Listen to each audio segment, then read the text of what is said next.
right, that was trash.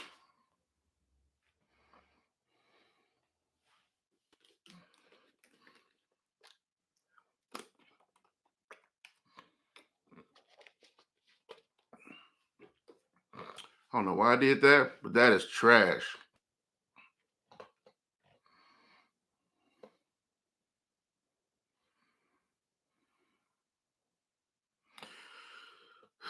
Nope, not interesting. How to do it, man. Mic check, mic check. Mic check, mic check. All right. Kev, you see me and hear me?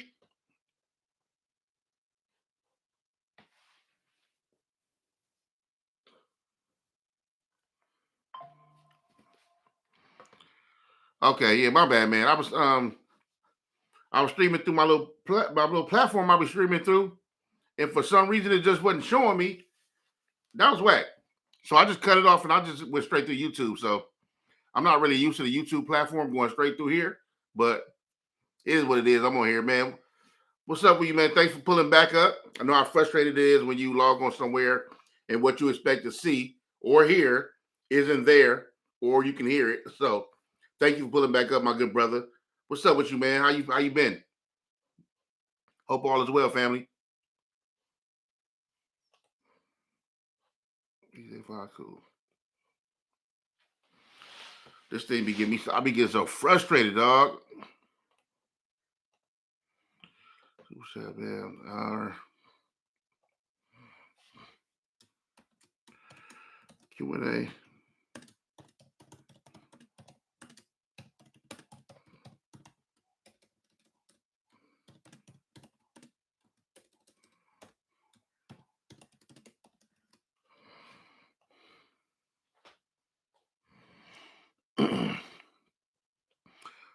Yeah, man. You know I know you working. You ain't, you ain't even got to say that. One thing I know about you, my good brother, you get into the bag. I ain't mad at that. I was actually excited about coming on today. Not that I had a bunch of stuff to talk about. I mean, we definitely gonna talk about that the sports gambling stuff, which is crazy. I had to do no pod because it was storm.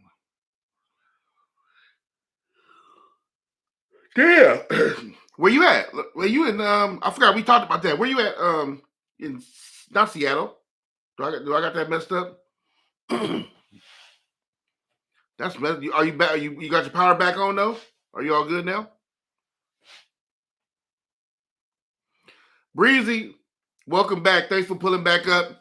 Sorry for the technical difficulties. My good brother Jid is definitely in the building. Appreciate you. I really appreciate y'all. Cause I'm not look, I don't know how to handle technical difficulties. I'm not good with this stuff. So when stuff happen, I'll be like, shut off, shut it back on. So I don't know. AJ is definitely in the building. Pleasure. Thank you for pulling back up. It came back on the 10 last night. Oh, well, at least it's back on. Sunshine Baby. Pulled up on the scene. I haven't seen Sunshine in a while, man. Good to see you. Your energy is always welcome. Thank y'all. Thank y'all for pulling up. Appreciate y'all, man. I'm just getting to I'm chilling right now, getting into my mode, seeing what's on the brain and checking on y'all, see how y'all feeling. You know, and like I said, when I started this, it wasn't about me just talking. And I understand people sometimes expect that, right? But I want to talk to y'all. You know, I gotta learn too how to add people through if I'm gonna be using YouTube, like straight going through YouTube, I need to know how to add people here through live. Mika's definitely in the building. Rich Religion is definitely in the building.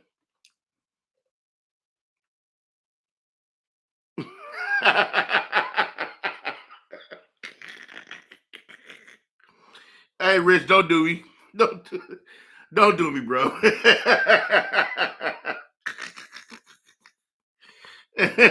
PJ Allen, definitely in the building. Hey, I look back like, wait, what? Hey. And that remind me of Friday. Am I tripping? No, I ain't seen Friday in years, right? But Remember they was talking about the scene, and let me know if I'm tripping on the scene. Remember they talking about when he got fired for stealing boxes? Did that nigga have boxes in the background? Am I tripping? Or that's something I'm thinking I made up in my head just now.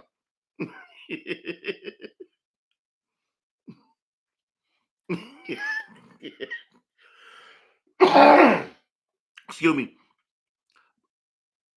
Sunny day in Colorado. Man, Colorado's beautiful. I toured there a couple of times on a couple of different tours. Had an awesome time. Well, I was in Denver both times, so I can't really account for the whole Colorado, but I had an amazing time. It was beautiful there both times. I love the scenery. And people in Colorado is really dope. That was really cool. I had a great time. Yeah, for sure.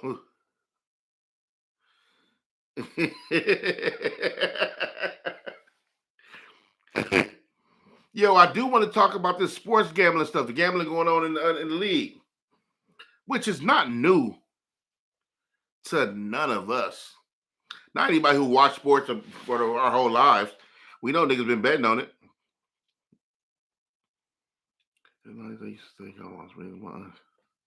I never been to Colorado Springs. You know, it's people. I talk to my wife all the time about traveling. Right, we talk about where do you want to go, or even my friends, and everybody's so obsessed to get to different island paradise, which is cool. I'm not mad at that at all. Right, they want to go to some island, or go to some, all the regular stuff. The Bora Boras, the Maldives, the Fijis, all the things, right? And I'm thinking to myself, like, a lot of people in the States don't even visit the States that much. Like, you can find somebody who's been to like 5 countries because of rap, R&B, whatever the trending topic is, whatever the hot spot is, right? Remember, Tulum was hot for like 5 years. Everybody's trying to get to Tulum, even though Tulum been there forever. But all of a sudden, it was hot. People started going to Tulum, and that started happening. But people will almost try to fill up whole passports on going abroad, and they ain't never been to Chicago, ain't never been to New York, ain't never been to Denver, ain't never been to LA. Ain't never, you know what I'm saying? Like, I think people tend to like miss all the dope shit that's here. Not like I'm saying you can compare like some island paradise to some rural city area. I'm not saying that. I'm just saying how that's interesting. People been to so many different places abroad and haven't even seen their whole backyard yet. They got some amazing cities out here with some super dope people and culture, and people just don't really visit like that. Oh my goodness, let me do this. What? Um,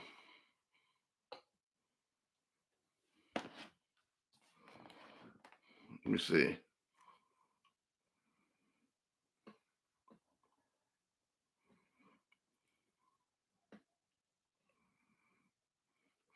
Keep JT Lit is definitely in the building. What's goody? Yeah, man, my bad. Michelle, my bad, man. Like I said, I'm not good with the technical difficulties, and stuff started happening. I didn't know what to do. I panicked, shut it down.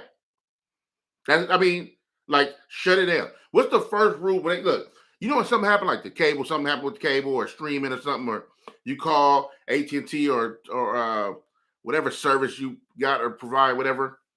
And the first thing they ask you is, did you unplug the modem? You unplug it, plug it back up. That's as far as my technical advances on technology goes. I just broke that down real slow. Sounded like bigger, but didn't make no sense.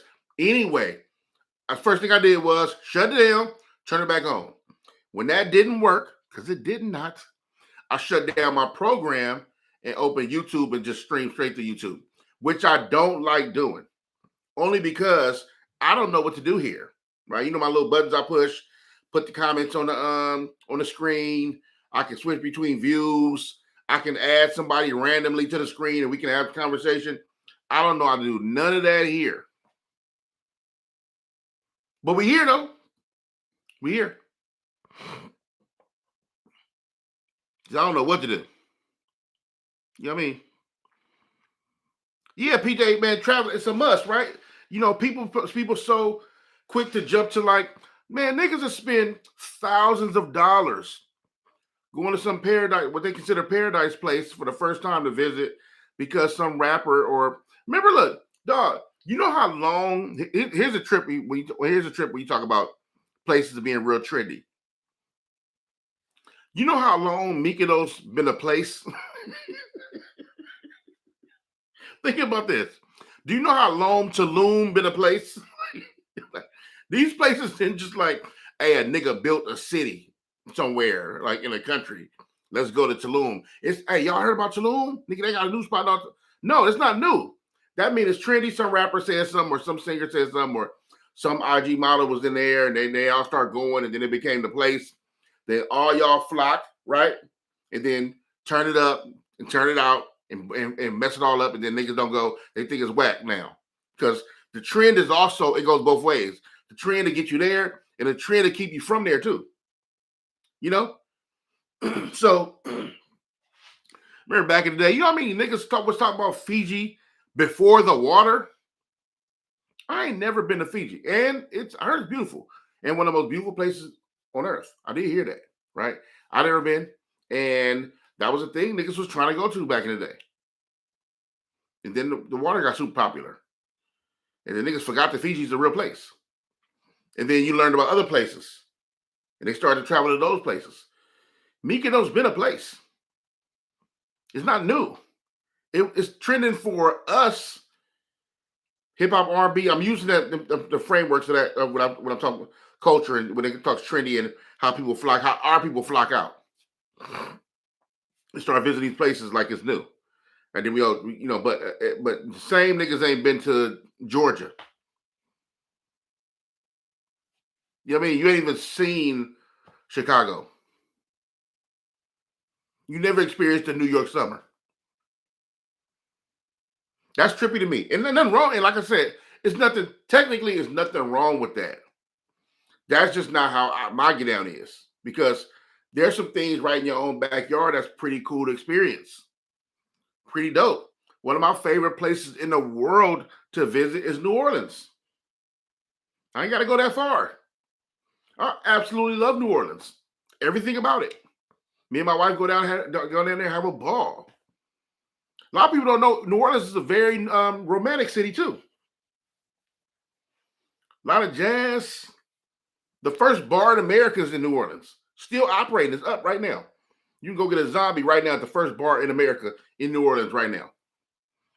Hit a couple of corners, a whole block, all jazz. Live music, jazz. Go get a beignet or something. You ain't gotta go to Cafe Du Monde, but I mean Cafe Du Monde is a popular spot. You can go there at night, jazz in the background, have a coffee with your beignet. You got your lady or your man with you. Walk the cobblestone roads, head back. Killer. Fire to me. I ain't got to go that far. You know what I'm saying? Hey, Rich Religion. Crystal Lake is never happening. That franchise ruined it for me. Never going nowhere called Crystal Lake. Period. I'm cool.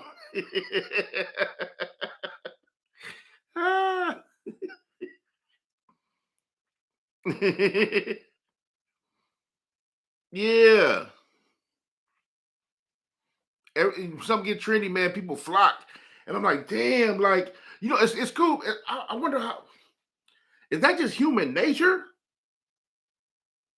to just flock to whatever the thing is. It's like I don't know. I don't know. It's kind of weird to me. It's you know because that's dangerous in a sense too. If we all start, well, I guess yeah. You know, it's just like drugs. I guess you know. One day, think about this. How ill this is. This is burnt out. What I'm about to say, but it is what it is, right? One day, you was at a party, right? And it was the 70s. You got a party in the 70s, right? And y'all smoking weed and all that, and the red lights is up, red cup party, old school jams on, Marvin playing, you and that dancing, you and the young lady, whatever dance, whatever. And somebody passed you the new shit, right? Y'all on weed, but everybody got weed in the party because that's what we do. Weed, right? We don't, and then somebody came through with the new shit, right? Now, coke is already a thing, but a lot of people who ain't doing coke. You gotta remember, coke was a rich man's high. Everybody ain't got that, so that's not going around. Not when I'm talking about black parties. Niggas didn't have, and black and Hispanic party. Niggas just didn't have coke. Like, well, depending on how connected Hispanic you was, difference, right? But we didn't have a bunch of coke like that. That was rich man's high. So you had the party smoking weed. Somebody came through with the new, was like, man, I got a new high, gonna fuck you up. Me and homie try here. Let's try this. Boom. It's called crack. Now, I'm laughing a little bit, right? But it's not funny. That's what it's not. But think about how much of a reality that is. That could have been, we trip off of like how people, it's 2025 and there's enough story and evidence and views to look back to be like, never do crack. That's a horrible drug. I don't see how people ever try that drug. That's insane, right? Now, yeah, it's insane to start that in 2025, right? Or we got too much history behind us to know that crack is never to be done. Crack, meth, all that kind of shit, right? But imagine being at a party in the 70s. Like, you ever talk to like older smokers? I have. Very interesting. And really dope conversation depending on like what's going on, right? I remember I talked to one of my partners, his name was Robert, one of the older homies of the hood, right? And I'm like, I said, man, I just gotta know how you start doing crack. Like, what was it? What happened? What was it like? You didn't know that it was gonna do that? Like, what happened? The nigga said, man, I was at a party. Real talk. He said, look, I was at a party and we was in there just chilling, hanging, we had my beer. We had the weed going, the music was going. It was dope. The scene I just kind of like, talked about, that's the scene. He was seeing. He said, we had a party, boom, whatever, the 70s. He said, my boy, he had a new thing, right? He said, look, it was so new. First of all, it wasn't even called crack. Now, we had it. I'm not saying overall, speaking in general, it wasn't. I'm just saying, he said, yo, the homie came with the new thing. He had a pipe, and it was like a pipe he had, and you know what I mean? It wasn't even like the glass crack pipe, he said, because he said at the time he haven't seen one. Plus, that probably would have scared him. He said he had like a little pipe, had the crack, he lit it up, whatever. Like they hit the shit. Because it's the new shit. Like, oh, okay, for sure. It's better than weed. He's like, man, it's way better than weed. They hit the shit, boom, pass it around. Everybody, the shit start getting the word out that's the new shit. They in there dumb high. And that first high in there, you gotta imagine blowing people's minds, right? If you ever talk to a smoker, this is common knowledge. You ever talk to a smoker, that first hit, you kind of like forever on that chase for that first high, right? You never get that first high because that was the first time it blew your mind, right? So, he said, boom, we hit the crack, but it boom, messed me up. He said, I'm euphoria, right? This word he used. This is a smoker telling me this. He said, and then from that day forward, I could think about nothing else. My nigga, think now seriously, okay, kind of jokes off and stuff like that. This may seem like a crazy conversation to have, but let's really think about that. How crazy is that? A lot of us place a lot of judgment on people because you see smokers and you think like, oh, they messed their life up, whatever. My nigga, you know how many times we were at parties, and I'm younger than Rob, he is, but you know how many times we were at parties and somebody had the new something and you tried it? Nigga, look, if you think about this, if I'm hating on somebody who tried crack in the 70s at a party one day that came through, imagine what it was like being at a party and the homie or the homegirl passed you E for the first time or Molly for the first time.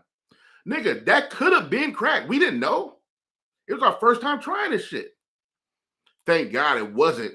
But what I'm saying is that you do stupid stuff as kids, just trying shit. Your friends bought something through, you trust them because you vouch for, like, first of all, it's not even what we understand is, and what they didn't understand then was there wasn't enough test to find out if something's good for you or not, right? If somebody hit the crack in the 70s at one party and you went to another party the next month, it still probably wasn't identifiable to the effects it have on your life. So after they've been fucking high for a month of the most amazing high they ever experienced, they're selling it to people. It's the best shit ever. You can fuck for hours. All these things they talk about. And he passed to his man, and your man passed to your man, and then brother to brother, sister to sister, and nigga, and then that's the thing, right? And it's cheap. So the highest you ever got in your life made you feel the best ever in your life, right? So let's talk for people who live quote unquote regular lives, cool job, cool house, maybe two-parent home, all that stuff like that. It was just a good high, blew their mind, cool. Then you got the people who going through life stuff, stress, depression, don't got a lot going on. So that that's a cover up, right? We use that to cover up our stress and feelings of depression. Then there's that, right? Then there are people who ain't got nothing at all, just kind of like maybe already homeless in the streets, whatever. Then that's a coping mechanism. That's a thirst for that chase. There's that, right? And then to top it all off, it's the cheapest drug on the market. With a few dollars, literally some change, you can get that feeling right now. That got to be the scariest shit ever. I mean, I know a lot of y'all probably don't think of it that way, but I've thought about this. I've broken this shit down. Like, I think about it in that kind of way, in that context of that happened. I was at a party one day, and then a homie passed me something, and that's the homie, so I trust them, and as we trust our friends, like I did when somebody gave me E for the first time, which could have been crack, which I could be a slave to that drug that time because of that.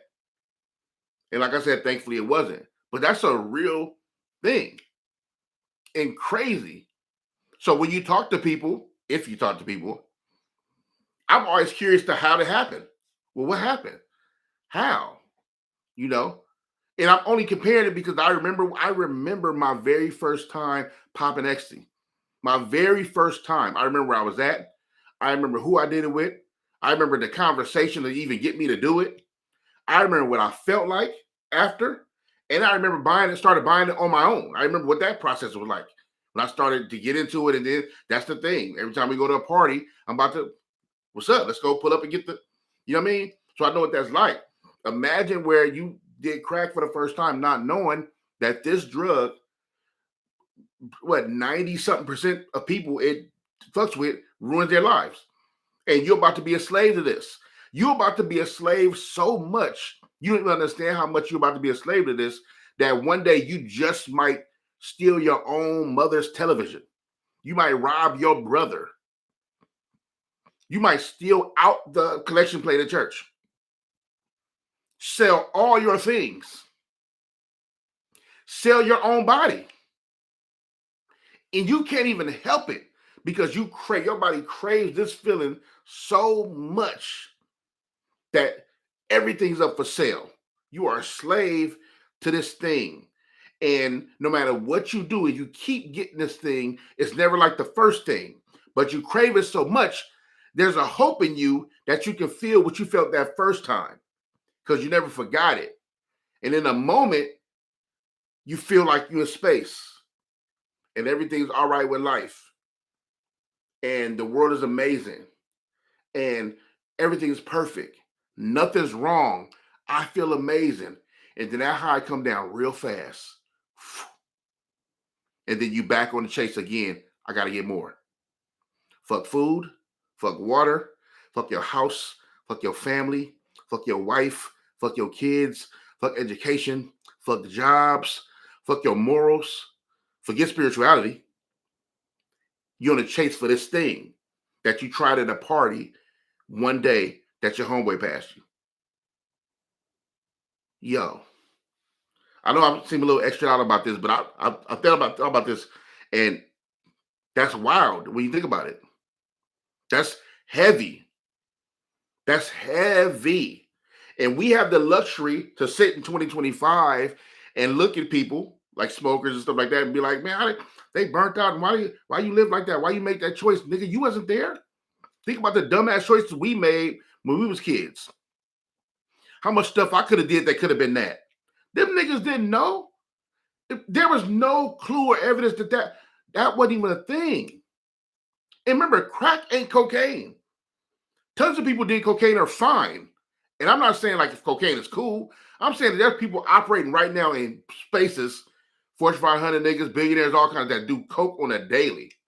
Niggas are fucking cokeheads and are operating in normal spaces. So if people thinking, well, that's a derivative of that, like can't be that bad. No, nigga. Once you put that flame to that, it's different.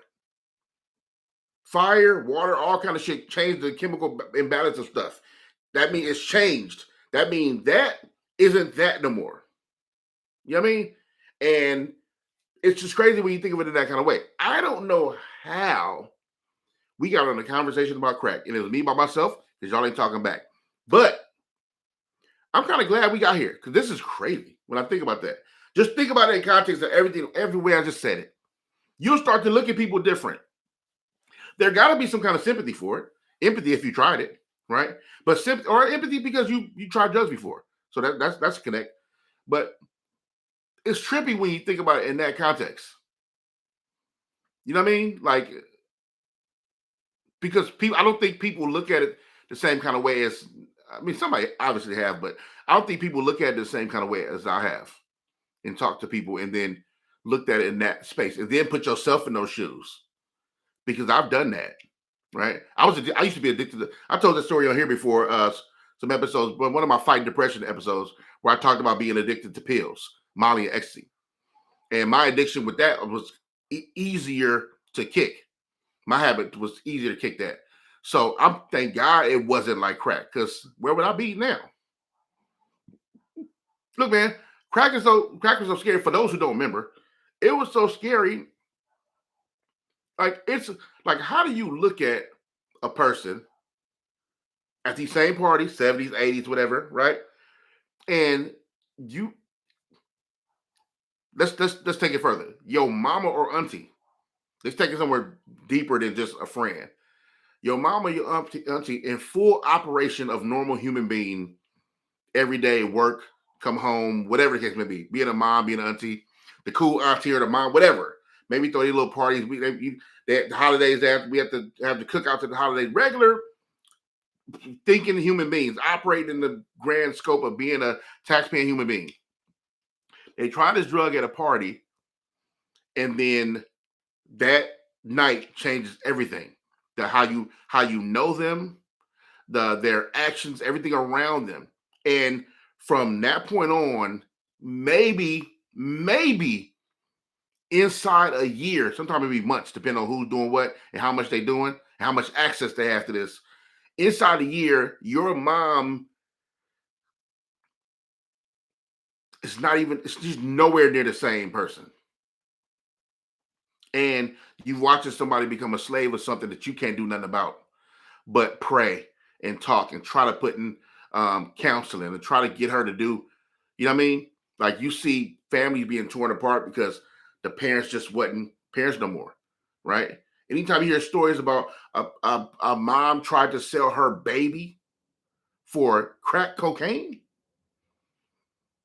it's almost like that ain't even your mom no more. And no, that's not technically right. Obviously, it's your mom, and she's a prisoner of the drug, right? And people have come out of that, right? One of my good friends, he's like a father to me. He's been sober now for maybe 20 years, but he was on crack cocaine for real, like really a smoker.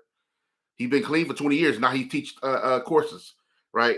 CA and all that stuff like that, whatever. But he used to tell me about crazy stuff he would do, just kind of thinking about that. And he's been sober for 20 years. So it ain't like you can't come out of it, but he's not like, it ain't like everybody come out of that shit. It ain't like it's a gang of motherfuckers like 20 years sober. You know, some of these smokers you look at on the street, they've been there your whole entire life. You've been knowing them as, I'm 46. It's niggas on my mama block right now. I've been seeing my whole entire life. All I know is them to be on crack. They may do another thing. They wash cars, maybe a mechanic. It's like you didn't lose the skill you did, but everything else is like crack. It's crazy. I know we're talking about an old drug, but it's not as old as far as time created, maybe, but it's still a thing. Just because the commercials ain't as marketed like it was in the 80s, crack is whack commercials and dare programs and all that stuff like that, which was started by Nancy Reagan, which and her husband was Ronald Reagan, which is that's a whole nother, we're not going down that route, but anyway, but people is still to this day are not only trying crack, still walking around zombies to crack cocaine. It's just not marketed. People think it's old, right? Which is crazy because we're so much we're at now as common civilians, we're so much a slave to social media, marketing, TV, streaming, all these things that you almost believe that if you don't see or hear about something, it's not a thing no more. Not literally everybody, but it's like, for example, you hear about because because they don't necessarily market against AIDS too much anymore. It's no big old AIDS campaigns. People don't think about AIDS, or you don't hear about like syphilis and a bunch of other STIs. The fact that they call them STIs and not STDs, like back in the day, that's new for people. And the fact that they talk about it's not a bunch of condom commercials, so people don't talk about condoms as much, which we see. And then people are walking around here filthy, right? So same thing with like drugs and crack and stuff like that. They don't really talk about it. It seems like an old school drug, but old as in what? Just because fentanyl is a thing, you think niggas ain't trying crack right now? You a slave for life, for the most part. I applaud the people that break through, like my pops, mother pops. I applaud people that break through and get through that fight and prayer and work and counseling and do all the things to get their life back on track. But also it's tough, and it doesn't what's the word I'm looking for? um I don't forget, for lack of better terms, I don't have the word, whatever, but I didn't forget that this is a thing, it's a real thing, it's still a problem. And I don't know, it's just crazy when you think about that.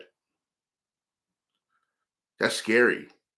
And which is why, when you get older, it's funny. That's why I don't drink as much. I may have like a Moscow Mule here and there, stuff like that. That's probably as much as I can do. Everything else is too extra out. I don't really drink that much. I don't smoke anymore. It's only cigars, but I don't do like weed or nothing like that. Um, and I definitely don't do no high powered, what people call high end, whatever drugs. I don't do none of that shit. And because I'm looking at it from the my value of how I look at, first of all, I don't want to be high. That's one thing. But also, what is this? I don't know what this is. Just the whole idea of you don't know who's making what. I remember I had a bad Molly trip one night. I got this pill. I was at a show. My man Prob had a show. He's downtown, and my homegirl, who I won't say her name, she gave me some shit, a pill, just a Molly pill, whatever. But it was a different high, And when I took it, and I was high, but it was like different. My stomach immediately started hurting. I ended up throwing up and a bunch of other sick ass shit. And I just knew it was different. And then the whole time, like doing it, I'm telling myself, what the fuck is this?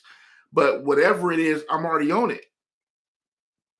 You know what I mean? Like a lot of the rumors was, a lot of people was cutting a MDMA with speed and other drugs, right? Niggas just didn't know. You was just doing drugs.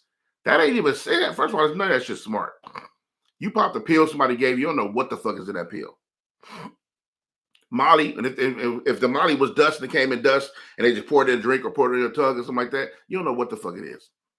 Like, what I mean? Ain't that many people walking around with pure 100% cut MDMA. So we just doing shit. And I'm like, what about the one pill that just killed the one nigga? That happens too. I'm not speaking to anyone specifically, but you were at the thing, or you're going out with the homies or the hungers or whatever. You went on vacation. Somebody brought the party favors, and then boom, the one pill was the one that did it. Dead. You know, just that was bad pill. They done. Um, a lot of motherfuckers ain't scientists that be making this shit. Ain't chemists. A lot of people are just like maybe chemists somewhere, but sometimes be niggas in the hood that learned some shit and prepped up and then made something.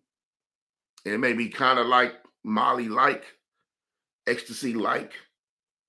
And then, brought it to the party, everybody on what they own, and then next thing somebody just didn't make it. Yeah, it's crazy. It's crazy, man. You watched they talk about like family, like we talk about smoke. When you hear the word smoker, right? A lot of people, especially us urban, when I say us, speaking of, I came up in the hood, right? Urban. So for myself and people who think like me, we think smokers, you think like, oh, smokers, burnt out, dirty, crack or whatever the case may be. But then you don't think about like, nah, your mama. What you mean? Your mama did, her too. And I'm not saying, I'm not being disrespectful. I'm saying like, no, nigga, she a smoker. No, your uncle, yeah, smoker, right? He on that. He doing that. It's obvious. Look at him. You know what I mean? Like nothing's the same. Skin, hygiene, weight loss, nothing's the same. Constant moving, heavy in the night, all that, like nothing's the same. 24-hour mission, slave to it. Nothing's the same. And I remember coming up, and then not even coming up, like in what was it, 2000s? I remember in the early 2000s, I started hearing about meth in the hood. And that was crazy to me because meth ain't never, maybe that's my ignorance. But meth, I don't ever remember being like a black drug. That's not nothing we did. And first of all, I'm not holding my nose up to nobody. Nigga, crack is horrible. All that shit's terrible. So it ain't like I'm saying, I just didn't notice that they crossed over like that. So I'm not looking at it like, y'all did meth. Y'all, you know what I mean? It's not looking at it like that. I'm just saying like, nigga, I don't understand. I think people are just trying to escape and do whatever to escape. And all that shit it's horrible. And it's so many signs. It's so many signs nowadays, like I said, it's 2025. And it's so much evidence, so much history to look back and be like, no, I'm not gonna try nothing new. But we should. I'm not saying that we do it, but you can look back and there's enough pain and suffering I can tell myself, you know what? I'm just not gonna do none of it. I don't know what none of it's gonna do. Because they try to look at crack and meth like it's like separate. They're like it was excuse me, like it was marketed as a slave drug. It's gonna turn you into it's gonna own you. Like it's marketed in that kind of way, but it wasn't. It was just passed around like everything else was. What if we would have been the first crack? Then there'd been way more smokers. You know what I mean? So I just hate to be the type when you think about that. That's why I put it in context of the party. Because we always think about, we have all these commercials and people in our family that have died, and zombies in our family that were on drugs our whole lives. And you think one day they just all woke up and just took drugs one day and turned into these zombies. No, they were in regular life situations, and it presented itself like everything else we all done did. Where it could have been a trust factor of whether it's a circle of friends or a family member. You was at the party in the car, somebody passed it back. Hey, you listen to the music, somebody passed it back. Hey, hit that.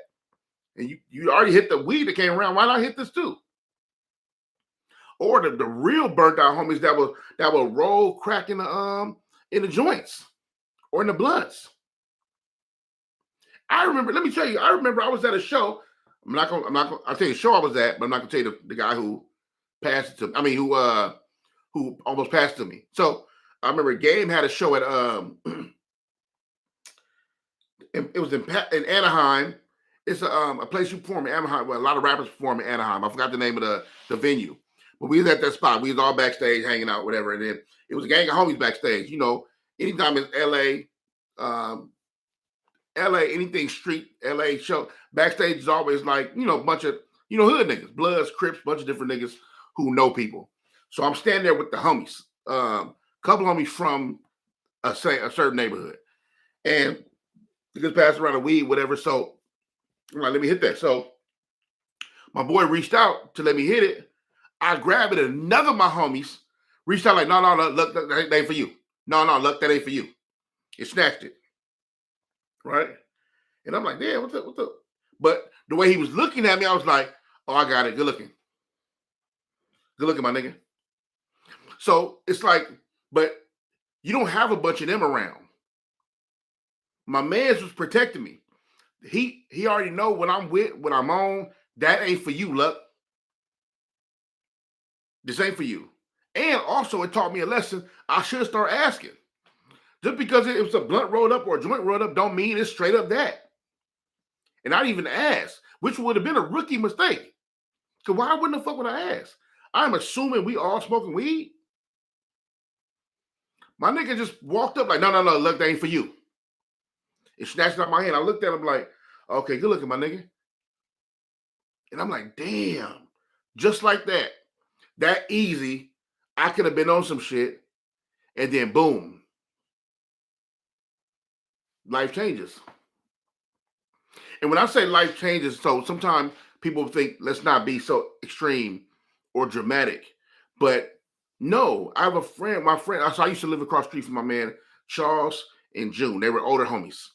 Charles and June are brothers. They both older. Charles had a lot of money from hustling and stuff like that, and then his brother June, who I knew to be fly dressed and hustle himself, right? I remember June went to a party with somebody, whatever, and then I remember him coming back home the next day, and he wasn't even speaking.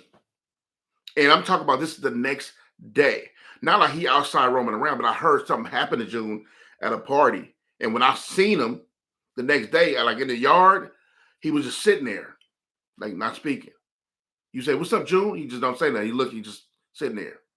I found out that he was with some niggas at a party who didn't like him, who's hating on him. June was a fly nigga, fresh fly, nice cars, girl like June. He was one of them cool, clean, fresh niggas. And the niggas filled the tree up with something. I don't know if it was water or something, whatever. But when he hit it, blew his world up. Wasn't no comeback. And to this day, no comeback. Like this happened when I'm 46 now. It had to be, I was maybe 14, 13, maybe. To this day, still never came back from that. One party, one jealous ass niggas, one hit of this, whatever it was, boom, gone. June gone. See him today. He talk a little more. You say, hey, June, hey, what's up, man? Keep on walking. He ain't the same. Lights out. Done. He walk around, obviously go to the bathroom by himself. He'll feed himself. He don't really talk a lot. He talk to himself a lot and, do little motions. He talk to himself for smoke cigarettes, stuff like that. But he's just not the same. One night, party, jealous ass niggas, one hit of whatever they gave him, boom, his life was gone. And I mean, not gone like he died, he didn't die, but nigga, he's a shell of himself. And, it's like he didn't know,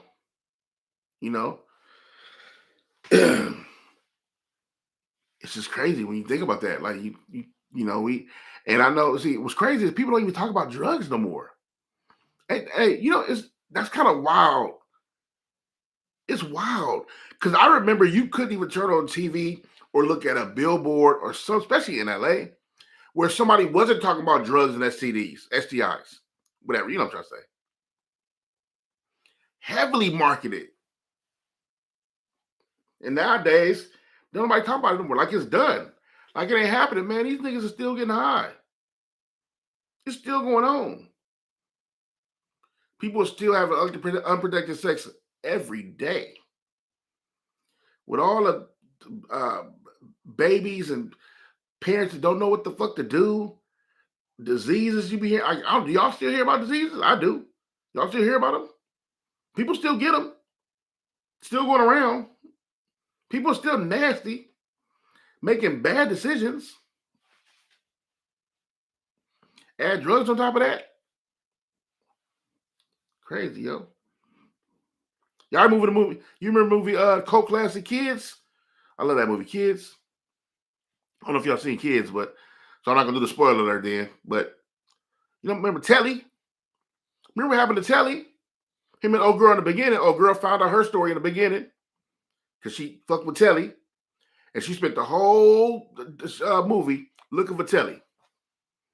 And Telly around this motherfucker just fucking people's lives up. Just out here living life. Being stupid, ignorant. Crazy, yo. Yeah, you know, it's all about when you get to you know what it is? It's not even a certain age. When you get to a certain place in your life that you just got a high value of how you want to live, be perceived, and the people and things you have around you should protect you, should be loving you, and watch out for you at all times. You'll move completely different. The way I move today is completely different. My company, the places I go to, the people you see me hanging around and mingling with, completely different. I care about what happens to me. I care about what happens to me in these spaces. That's why I've been working on my diet and stuff like that. Because I can't be just head on the swivel, street smart luck, right? I gotta make sure my inside good so I can be here for these same people that I love. Right. So I'll be on my shit trying to get it together. I'm working it out. I'm not perfect. I got insecurities. You know, I'm hella transparent and vulnerable. I talk about all my insecurities, all things I worry about here. So I don't gotta say that part again. But one thing I am is honest and I pour out. I'm working on all my stuff. But I value life and the people I have around me and the moves I make because I don't know, it's tough. Life is tough. It's tough already, just life. Like without doing drugs and without like out here just throwing your dick a party every night. Like it's tough just being a man or a woman out here in the world. And then if you're a man or a woman and then you a woman and a man of color, it's even tougher. And if you're just a woman of color, it's even tougher than that. You know, and so we out here just trying to figure it out. That's why community is important. I don't want to be a part of or build community just because I want to hang with a bunch of niggas. No. I want to build community and surround myself with a good community so we can expand this community and make for a better living around us. Whether you know, it's the one saying, you know, each one teach one. If we are having these kind of conversations where first of all, a relationship can't just be transactional, right? It can't just be what do you got for me, what I got for you, because that's very shallow, very business minded. You will have transactional relationships in your life because you do need transactional relationships. Like you may be doing business or whatever the case may be, but when I'm building community, I'm like we have to has to be some kind of love. The foundation has to be love, and it got to be respect. Respect for your brother, respect for your sister, respect. The love has to be there because I'm not into harming nobody, and I don't want nobody wanting to harm me. I want the best for you. Hopefully, you want the best for me. So if we have that, if we're equally yoked in just that, it don't even have to be spirituality. If we're equally yoked in just the basics of like human decency, respect one another, love one another, take care of one another. I don't want to harm you. You don't want to harm me. I want to help. I want to help. We got a good foundation to start something really, really great. You know, We can learn from each other when it comes to like how to talk to your kids when they are at a party and somebody is passing around a new thing. You know, I learned everything I knew about drugs early on from my mama. I remember my mom used to walk me and my brother to 99th Street School here in LA, walk us by hand. We were in elementary school, walk us to school by hand, and she would talk to us about like, you know, what goes on in life, like what we about to be confronted with as we start going to like parties in junior high and little hang with girls or liking girls, whatever the case may be, or being out and being somewhere she can't be. She working two jobs. My dad working two. My dad got a job. She working two jobs, and a lot of times we be at the house by ourselves, so we gotta take care of each other. Me and my brother like a year apart, so it's no big brother, little brother. It's like no, we damn near the same nigga. So we gotta hold the house down till my peoples get home, right? And what to do in these spaces. So since she's like, yo, I don't want y'all learning none of this street shit from none of these niggas who don't know nothing. Let me tell you about my life and what I've been through, and you learn from me. Somebody you can trust, and you know the information is A1 because I love you and I want nothing but the best for you. So my mom told us about when she would be at parties, the drugs she did when she was at parties, dudes she messed with, a girl she beat up, like all kind of. My mom was a fighter in the family. That's another fun fact. But she would tell you about all these things, so I was prepared. I remember the first time I ever seen crack ever. I already knew what it was before my dare program because my mama explained it to me. Not because of like you don't tell a young child about that because he's too young. No, nigga, I'm from Watts. Too young maybe when you're a baby and can't talk. Nigga, by the time you walk off the porch, you're gonna start seeing all the stuff your mama them seen. All the drug stuff, the gang banging, sex, you're gonna start hearing and seeing all this stuff the minute you step off the porch. So you got to get the information earlier than the average family may give information for whatever the case may be. Or if that ain't your style of parenting, cool, I'm not talking to you. But for a lot of us, it had to be. We had to get the information early so we know how to maintain what to do, how to maneuver, how to not be on that when it approaches, because it will approach. It will show up. It will. You know. So yeah, that was a long rant about I don't even know why. I don't even remember. I don't know why we even. I don't even know why this just happened. But I think it was necessary. There's a lesson in there. There's a reason why we went here. Why I went here. And damn,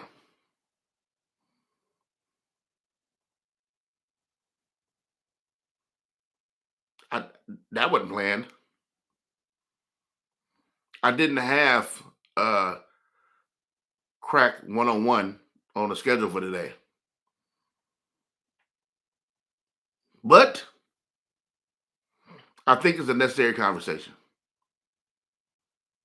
To wrap up that whole conversation, the point of it all is that we have to um, first of all see the value in ourselves. That's the main thing, because seeing the value in yourself allows you to see the value in other humans. Unless you see yourself different than other humans for whatever reason, but there's another issue there, right? Um, it's funny. So I watch. It'll sound crazy. It's gonna sound like a crazy transition, but trust me, I'm still on brand. I watched my wife just been watching Bridgerton, right? So I'm late. So I kind of like, was in and out, was watching it with my wife. And I'm like, damn, that's a good kind of show. That's a good show. I'm watching Bridgerton. And it's like a love story, old school, what's the Victorian, kings and queens and stuff like that, wigs and all shit. So I'm watching it alongside her, and I'm like, first thing I noticed was I'm like, damn, I was like, that's pretty cool. Where I asked her, I said, wait, I said, do the black people in here do they have like royal roles too? Or are they like to help? My first glance look at it. And she's like, no, they like, no, these are like royals. Like there's no, and I'm like, yeah, wait, I said, where? So I'm looking at it, right? I'm like, yeah, where does this take place? She's like, oh, it's London, and the British is the family. She explained to me. And I'm like, oh, wait a minute. So, oh boy, the Duke, that black dude, he the Duke. Oh, he messed with the white girl. Ain't nobody tripping? She's like, no, they not looking at it like that, right? So I'm like, wait a minute, hold up. So the black people and white people are all intermingling. They can be royal, they can be high, whatever, high courted, all that. They can date each other. Anybody tripping, white boys looking at black girls looking at white boys, and vice versa, black men with black women. And ain't nobody tripping on race. She's like, nah, that's not what this, it's not even, there's not one topic of that even here. In no episode, no scene, race isn't a thing. They just like existing. They humans. They all are rich as fuck because they're all royals, and then they all like existing. And I'm sat down because I'm like, oh, I haven't seen a world like this. I've never seen a world like this, and I'm interested. But then I like it, because I always like to. I'm kind of changing the subject, so stay with me. My bad. I'll just be doing that. So I'm sitting down and I like it, and I'm like, damn, this is cool. Like to not feel the pressure of like even thinking about racism because I sat down with the mind frame of like, this society kind of helps me build to first think about racism. I sat down and I told my wife, wait a minute, they ain't tripping. He in the room. She's like, no, he's a Duke. And I'm like, that nigga's a Duke, right? So I'm tripping. I'm already like, wait, is this a thing? Is this possible? Right? I'm thinking of that, right? And don't get me wrong. I'm not talking about old school ignorant racism. Like I don't know. We come from where we come from. Like our lineage is kings. I'm not saying that. I'm talking about here in America. Even though they were in London, I'm talking about here in these here at these times that they're painting a picture like no nigga, we killer. And it was back in the day. So I even mentioned. I mean, they even mentioned in one of the episodes they talk about the Moors and how fancy the Moors are and stuff like that. And I'm like, and how the Moors were the ones, right? And I'm like, oh, this is killer. Then I found out, oh, Shonda Rhimes. Like, oh, this is killer. And it's Shonda Rhimes. Like, oh, this is a fantasy word I've never seen. And Shonda Rhimes. And then the music they play is like, it's all classical from the era, but the songs are they modern songs. And I'm like, oh, this is fire. I know that song. So, and anyway, I ended up watching the whole thing. Bridgerton. I watched Queen Elizabeth. I'm waiting for the next season next year. I'm like a fan now. But what I'm saying is that it showed me a world that I didn't think existed. And somebody painted that world for me, which is Shonda Rhimes, as I'm watching it. And I thought that was super cool. Right. And but even with that, this fantasy world of like black royalty in London at that time and mingling, right? I continue to think about the value we have for ourselves, the value, how do you see yourself? Because no time did I watch that and think we were out of place. What I was thinking, what I saw for myself was, and my people were, I was thinking, how is this? What place is this? Not that we're out of place. I'm like, what place is this? You understand what I'm saying? So I looked at it differently. I never took the value from who we were even in that space, even in the black spaces. I didn't take value from us. I'm more so like, well, what place is this? Like a fantasy place? They made it up, like So I thought that was really interesting. But yeah, that marketing part. I mean, I'm sorry, the value part of how we see ourselves and how we move and how we view others. When I started talking about the smoker thing in the beginning, a lot of people see people like that and look down on them. But if you didn't get their story, you don't know what went on. You know what I mean? You know how you ever pass by a homeless person and look like, ugh, or you try to like hold your breath, you think they smell, and all these things may be valid to you in the moment. But if you ever talk to these people, like some of the stories be so interesting. And also, I think it allows us to, if we start moving with grace, people in general, not just black people, whatever, if we allow ourselves the grace that God gives us to give that grace and show that grace to people, then it'll allow us to see them in a different kind of space, kind of mind frame. And you can look at like um a person and not just look down upon them because you don't know their story. And there's a possibility something happened somewhere there. And maybe I shouldn't pass judgment on what that is. Even your friend who maybe have done crack, maybe a smoker. Let's do a story. What happened? You know what I mean? What happened? His mom was on drugs when he was born, and he was born, got some chemical imbalances, and then grew up without her, and then um, stress, depression, no mother around, no real parenting, in and out of homes maybe, and then eventually same route. If you heard that story, would you count him out, or would you empathize? So yeah, man, my bad, man. I didn't mean to take this. I didn't mean to turn this into a really dark episode, but there's something that had to be said here, and I don't know what the message is, but I'm glad we talked about it, or I talked about it. You know, my apologies if we went dark and I wasn't expecting that, but I just went where I went, and that's what happened. Damn, I need a break. Need a break.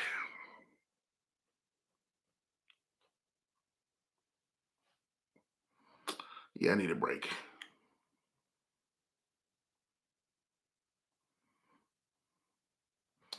Hey, man, I appreciate y'all for hanging out with me today. Um,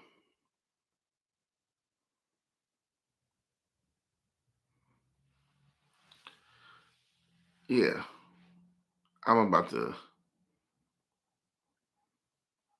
cook some air.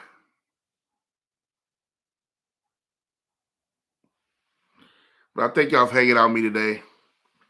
My bad, I hogged up all the time with just talking. Um, but there's a purpose there somewhere, and I just don't can't figure it out yet. But I appreciate y'all hanging out. If any comments or anything, just thank y'all for being here. For the people who were here, for anybody who listened to the whole thing, if you're here, if you found value or any kind of lesson or something, or even a cool perspective or a different perspective on how you may view things from something I said, I appreciate you. I really do. Um, we'll be back at it tomorrow. Tomorrow AM. I need to actually get a topic because I don't want to necessarily go dark back to back like this. I don't want to turn this into a dark. I mean, I do like having thought provoking conversations, and I think that's really what it was. I just know I don't know what happened. Why they even I don't know. But I appreciate y'all, man. I love all y'all. Thanks to everybody who stayed in the building, who's building today. Um, I will be online tomorrow at 11 a.m. again, homeroom. Hopefully, I find a cool guest that I can bring on, and hopefully, I get the other platform thing right. I had to go through YouTube here, so I don't know how to bring guests on here to add to this stream to YouTube platform. I got to figure it out. Maybe I can spend a day figuring this out today. But but yeah, yeah, yep, yep. All right. I love y'all, man. Thank y'all for stopping by. I appreciate y'all. See y'all tomorrow, 11 a.m. Please, if you have the time, even if you got the ears just to listen, I'd appreciate y'all if y'all pull back up. I'm gonna do a post letting y'all know what's going on for real. Tomorrow, 11 a.m. homeroom. Please pull back up.